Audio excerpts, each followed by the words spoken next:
Hello and welcome, I'm Mystical. This is Mystical Gaming and we're jumping into Watcher of Realms. Now, we've got this bloke just arriving, so when we click on him, we'll be given one of these, which is our free one, so we can go and have a look at that and we can insert that and we can go on our own way. Now, the other day, when it came on the Forerunner, I didn't do this. I went on and done a couple of runs beforehand, so I didn't get any. I did 86 runs on the Tireless Raider event and I got no soul stones whatsoever, or sorry, no keystones whatsoever. I did put a game thing in about it and they said I was just unlucky. That's RNG. So I will always use this before I go and do any. I don't know if I'm just worried about it. Okay, that's me. So you get these from doing gear raids 1, 2 and 3. You get them from events, but you don't get them from any dungeons. So gear dungeon, that sort of thing, they're not in there yet. Whether they will be later on, I don't know. Hopefully they will be.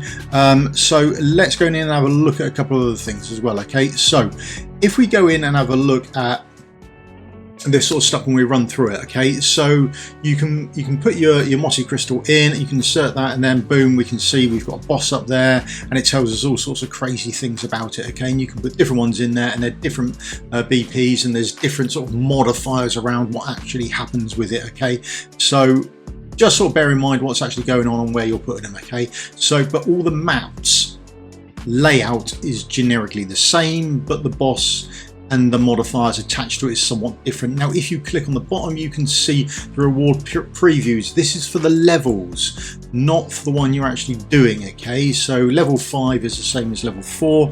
I haven't seen anything that says you can do a level 5 dungeon yet, but some of the level 4 ones look very hard anyway, and I haven't even got one to do yet. So I don't think the level 5 ones are in there to do. Now, there you can have a look at your chest rewards as well. When you go down, you click on the chest. These are level 1, so it says Trove 1, Trove 2, Trove 3, that sort of thing. When you have a look at them, and you can get different coloured chests as well to incorporate that. So when you have a look at your chest rewards, you'll see that there's 0 of 8, 1 to 10, 1 to 3, 0 to 1. Now, when you do things like kill a boss, you'll get the 1 legendary chest. You're sort of guaranteed to get them from certain mobs that you fight. The others are sort of random, so it sort of very much depends on when they drop, and you'll get a different amount depending on how many or which mobs you drop. It seems to be a bit RNG. Now, when you have a look through, this would change depending on which keystone you put in, and you can see the mob being attacked to it. Okay, so on that one it says it will join the fight from wave 2. We can see from wave 2, there you go, it joins the fight. There we are. And then we can see what it does. You get a little bit of info about it there. Formidable earth spirit that attacks platform units by hurling giant stone to deal AoE damage. Okay, so we now know what it does, and it's nice and easy for us, really. So there we go. It also says at the top there, platform killer, so we know it's doing it. Increases and on this, one of the modifier is enemies max HP is increased by 20%, and then there's the Golem can attack ground heroes and permanently reduce their defense by 5%. And then there's a little icon there, that's the boss. We can see a sort of boss icon at the bottom, and that's every 15 seconds Scorched Destroyer gains 20% attack increase. Okay, so there's little sort of modifiers attached to it as well, and then we can see what happens. So when we go and have a look, we scroll all the way to the bottom, we can see that the boss doesn't come until wave 8. Okay, that can change depending on which one you're picking or which fight you're doing. The boss doesn't always arrive at the end. Sometimes normally it will arrive mid-fight. Okay, so don't think that it's always going to arrive on the last stage. It can arrive at various other stages as well. Okay, so if we insert this one here, we've got a boss. This one is the Baron, and then if we click on this one and have a look down, we can see the Baron arrives on wave 3. That's where the boss arrives on that one. Okay, so if we just chuck our keystone in, and then we can go and have a quick look at it. The bit you can have a look at actually is behind me. So if I put a keystone in, this one says position 3, and then this one says, sorry, position 3. So when you click on the map that was behind me, I was blocking that, then that's what brings up the map info. Okay, so we click on the map there, and then you can actually see what's happening with the fight. So there we go. It says all of these will come from position 3, and the map has a position up there, so you can actually see. There you go. It's marked 1, 2, 3, 4. Boom, and then it these will come out from position 3, so you know where they're coming from. Okay, so it's quite well done, the map and how it attacks, and we know that positions 3 and 4 will attack the bottom. They will go to the bottom core, whereas positions 1 and 2 will go to the top exit. Okay. Now let's jump into a run and see how a run goes, and this is the party I'm using. Okay, I've gone with this sort of team. I've got a pair of tanks, and then I've got some AoE DPS and some single target DPS, and I've got one healer. You don't take a great deal of damage from here, to be honest. When you start to get overrun, you get an overrun. I don't really see me taking a massive amount of damage, and I quite outscale the fight anyway. Okay, so bear with that, but I've got to be aware of they're going to throw rocks, and I don't know where they're coming from at the moment. We'll cross that bridge when we get to it. There's a small, not issue, but there's a small sort of thing that goes on with the fight, and we'll have a look at that as we get into it. So this is the thing going on here. We get all this swirling green mist as we go into our fight. Now the first thing we've got on our fight is we can see that we get a bar going across the top of the screen, and that bar has got lots of dots going across it with various flags and things like that. So if we quickly zoom in on that, we'll be able to have a quick look and have a sort of butcher's out what it does. So we can see there that it's got, there's our 8 stages, and then at the very end there it actually says there's the boss stage there right at the end that you can see, but before that I had all the other stages going across it as well that we could see. So just something there for you to be aware of, they're all the stages, so you can see as you go across, it sort of marks it as the fight goes of how far you've got into the fight. Okay, so let's get me out the way as well. Right, this should be fine for me out the way here. Now I'm using I absolutely love her for this. I think she's great fun. I'm using a Beatrix as well. I did use a Pope. You can quite easily use a Pope. I like the Beatrix because she's got that long range going across, but I also like her because she can attack everywhere as well.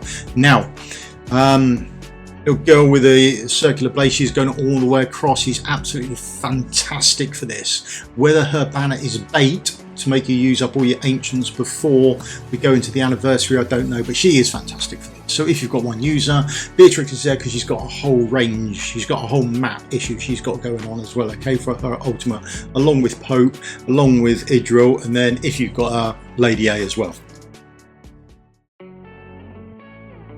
So mobs come down as per normal. We can attack the mobs, kill them, no great shakes, and then we can see at the top we've got 1 minute and 10 seconds before the next wave starts. We can see our wave progress going on. That's our first chest is now up here. We've got one of the purple chests. That's fantastic for us as well. Now I move my second tank to cover up the next area as well, and then we can still see she's shooting across there, so I've got that covered off as well.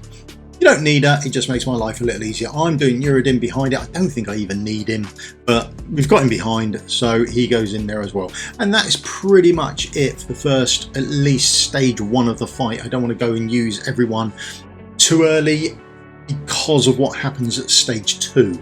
Okay, so stage 1's quite nice and easy. Use a minimum amount of people.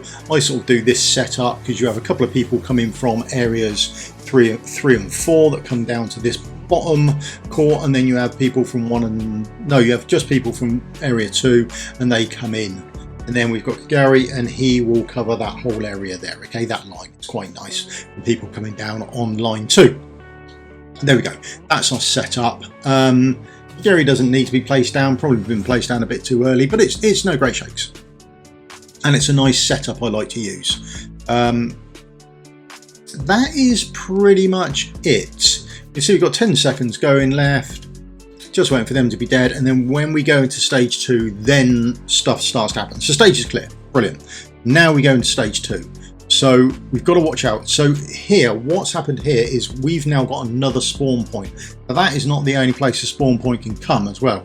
So we've got to be aware that before we go to stage 2, that we don't know where the spawn point's going to come from. Okay, the additional spawn point. This time it came from the bottom left. It can come from just where I am here. So if I move me out of the way, there we go. At that point there, we can also get another spawn point could come up there. That's why I don't place everyone down in stage 1. Okay, and now the other place it can come from is up at the top right as well. So it can come up there, and you don't know where it's going to come from until such time as it's arrived. Now I use Falcia, I absolutely love her, she's great for this role. She's got this really nice single target DPS and she just motors people down. You see they've got a timer, she can really ramp through hitting them before the timer counts down so they don't get to go anywhere, okay? The only ones she can't do are the self-destruct ones because they blow up and take her out with her as well. Decimus is fine. I'm going to place Denny down because just to help out with that DPS, because we've just lost our bulk DPS but we didn't know where it was coming from. Now we're moving in. Sun Wukong, absolutely fantastic for sitting up there for a couple of reasons. He's going to cover off that lane 1 for us. We've got him facing down the map, okay, not facing up it or to the sides, all right? We've got him facing down the map. Now we'll show you why this is important in a second as we go on. Now this is just laying our groundwork for our team makeup, okay? So we've still got the mobs coming out from lanes 3 and 4, positions 3 and 4. They come down.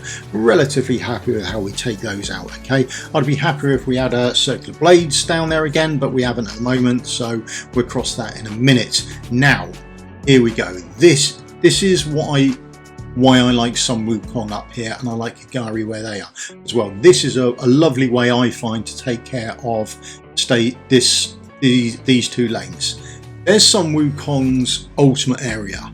Now we can see the boss in lane in position 1 is going to cross into that before the people from position 2 come into it because of the way his ultimate is shaped, okay, and the way we've placed him. So when we roll this forward, the boss can come in and we can hit our ultimate before we hit the people in the other lane. So there he goes. He will attack the boss. Boom, sorted. That is that mini boss, I don't know, big unit coming down on lane 1. Now Kigari's going to come across and he takes out another couple. It's absolutely fantastic. It's a lovely little setup, I find, for sorting out that lane 1 and 2, all right? And then you're just left with lane 3 and 4 and you're left with whatever place that spare spawn point comes up with. Doesn't always come up with it. There we go, there's Falcia, she's taken out the boss. There we go, got rid of that before we had a chance to hurl anything because we now know where it's coming from. Here's our tank, she's absolutely fantastic. You use a tank to do this much damage, it is good fun. More than anything else, she's just good fun at doing this. I mean, she actually takes names. We swapped over now, we've got our main DPS up there, and then it's just a matter of motoring through this and keeping it going for the next. So we've done stage 1, we've done stage 2, we're heading into stage 3 now. So we've got another sort of 5 stages of this to go through really, okay? And the bulk of our team is pretty well set up, all right? There was Sun Wukong done his bits again. He'll attack across. Here will just come across and do a bit of DPS for us. Absolutely fantastic. All is good in our lanes 1 and 2. And then if we get bored, we've still got a few ultimates to use as well. We've got Beatrix. I don't have her on my global, so I won't be able to do this on my global account. I'll have to come up with another idea. But look, there we go. There's our tank. Boom. Absolutely fantastic. Now she is built in Soulbound Arcana, HP and crit rate and crit damage and speed. That's what she's got, okay? She's much more of an attack-if defender more than anything else, okay? Again, these people being placed around, they don't take a great deal of damage on a lot of these fights, okay? So sort of bear that in mind. Sun Wukong's done his piece, Gary do his piece, boom, sorted. We're now left with very few mobs coming down. If you do get overrun, I've got someone else stuck behind my tank just in case I need them to do a bit of AoE DPS for me. Okay, but at this level it's very rare. Now we've just got the next few waves of this to carry on with, and instead of going through it line by line for the next sort of 5 waves, we can just speed this right up and have done with it. It's essentially very much the same thing. Sun Wukong does his bits, Kigari comes out and does his bits, and when someone arrives, Falcia takes care of them down there as well. Okay, so absolutely no changes about what happens. There's someone arrived, boom, Falcia sorted them out. Okay, now that is pretty much it. Now all we're doing now is we're getting a bit closer, okay? So I've got to watch my wave progression at the top. We've got the bar up there, we can see where that's going. We've got this wave to go. So on this wave I'm slowing down, I'm being a bit more cautious about where I'm using my ultimates. I want to save these ultimates up, okay? Because then we've got the boss coming up. Stage clear, boom, boss is going to arrive. Now I could have got rid of people much earlier than I have done. I've sort of made a bit of a mess of it here, but you know, it is what it is. There we go. So we now hit Beatrix. Beatrix is fantastic. She's starting to attack the boss already, and I know the boss is coming down to that bottom position there. Okay, that bottom exit on lane 4. So I can then recall everyone else I don't need and just start running them down. And now the other thing to watch out for is I can see at the top there, I've killed 160 of 161 mobs. The other thing I can see of is my chests here. I've got 5 rare chests, I've got 6 of the epic chests. They're safe. Nothing can happen to them, okay? You're allowed 10 mobs to leave, okay? If we don't kill the boss, we get these, they're already safe, okay? You don't have to worry about the rewards that you may or may not get, okay? You've already got them, they're already safe in the bag. And as you can see, just up on the top there, it says 60 out of 161 and we're allowed 10 to escape, okay? So even if you fail and let 10 out, the chests you've already got would still be yours as well, okay? So don't worry about losing what you've grabbed, okay? What you've already got, that's already safe and in the bank for you, okay? Now we're just going to attack the boss coming down here, and I don't really put any effort into killing the boss, to be honest. I don't put any effort into healing. I don't really do a lot really with this. We just let the boss come down and we sort of just slowly tickle him to death. I don't know what happened really. It's sort of, I don't know, I didn't really pay attention to the fight. I think, oh, we've got this far, it's all sort of done, not a great issue really, and I didn't really pay any attention to what was happening, and I should have done. There we go. But also it shows another side of it. So the boss will do his regen thing and up here pop, and then we can start killing him again. Alright, it's no great issues, but we've got everyone else down below and we can revive that, or when they come around for their respawn points, we can put them back down as well. Now I don't bother healing my tank, no great biggie. She's got unyielding. When the unyielding goes off, if you hit her ultimate, you could heal herself, or you can hit the healing, or you can just avoid it all and then just put your other tank down, okay? But then there's plenty of other people to put down and kill off the boss, okay? So there we go. There's the boss actually dead. Now last little bit, that's the boss dead, and that is the 161 out, 161 done. Bit of a mess at the end. I hope you got used to it and sort of how everything's laid out and how the fight actually works. That's the important part of this, okay? So then it takes us through a nice little snapshot, and then we come into what is a disaster. Right, let's try and make this nicer than it actually is. This annoys me every single day. So we've got our chests. We've got the legendary chest, we've got another epic chest, so there we go. And then when you get them all, you hit open all and they all open up for you. And there you go. This is it. This annoys me on a daily basis when I do the guild boss, and it's exacerbated here to such a degree. Oh God, I hate this so much. Right, whoever came up with this idea, it is so bad. It is arguably worse than the Lady Alexander idea, okay, and how you get her. It is catastrophically bad. So all your chests, you can get a rare chest. So my legendary chest is rare. My seven epic chests are all going to have rare rewards in them, and my 5 rare chests, they will all have epic rewards in them. Why they do this, I have no idea. If you've got the chest, just open up the chest, have a chance to drop whatever in the chest. Stop doing it. This is arguably the worst. I hate this with a passion. I really do. So anyway, so these are the rewards you get, and then you may think your rewards aren't fantastic as well. So there we go. That's what we've got from the legendary chest. We got one common reroll for our artifacts, okay, and there's everything else we got. Now on the whole, you may think that's terrible. All of Illusion's a bit of a time sink. Now I thought the rewards were terrible, and what I was doing is I was looking to get the rewards to augment my artifacts and to upgrade my gear. Actually, I was wrong, and this is the big reward there that you don't see or you don't think about. This is amazing. It really is. This makes up for it all, okay? So the first rant, terrible, but this bit is absolutely fantastic, and I don't think anyone's aware of just how good this is. So for doing that, I did fairly poorly on my rewards, yet I still got 4 legendary skill crystals, 4 of them. Absolutely fantastic. So I've now got nearly 70 of them. I've got 70 of the bloody thing, and I've also now got 40 skill crystals. And this is so good. This is the biggest power up my heroes are going to get, is I won't be walking around or looking at hero guides and thinking, why have you skilled them all up? That's never going to happen for me. It can now happen for me. Absolutely it can. This is just so good, the number of skill crystals I'm getting, without doubt. That is the best thing that's happening to this at all. So there we go. That's a quick run through Halls of Illusion. I hope it's opened up. I hope it's answered a lot of your questions and seen what the good, the bad and the evil about it is. Yeah, skill crystals are the greatest thing doing there. The amount that I've managed to get over a month is absolutely mad. So I can, if I get all 3 of the new heroes and I get something decent on the ancient pool, if it's an Ingrid banner and I get Ingrid, I can absolutely skill all of those up, and I've still got skill crystals to spare. Absolutely fantastic.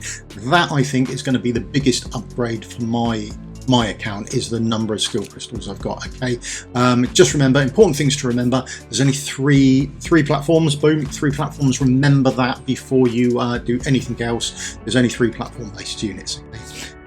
The rest of it is sort of tanks and fighters, so people that are going to come in really well for you. That whole area of the whole map thing is absolutely brilliant. So the popes and that sort of thing, Beatrixes, they are all going to come in. It's nice to have that freedom to be able to do it. The Sunwoo Kongari method, that's quite nice to actually do. That works out quite well. Constance, don't forget her. She's a ground-based unit, does some healing, does inspiration buff for you as well. I think she's got a really good place in there if you're sort of running a Watcher comp as well. Okay, so lots of comps available for you, lots of things for you to get through. Just think about what you're getting into before you do it. But remember, even if you don't clear the whole run, if you get those chests, then absolutely fantastic. Okay, right, that's me done. A bit of a longer video today. I'm a bit sorry about that. So if you could leave me the old thumbs up, like and subscribe, would help me out massively, and I'll see you all in a video again soon. Thank you very much for your time. Cheers. Goodbye.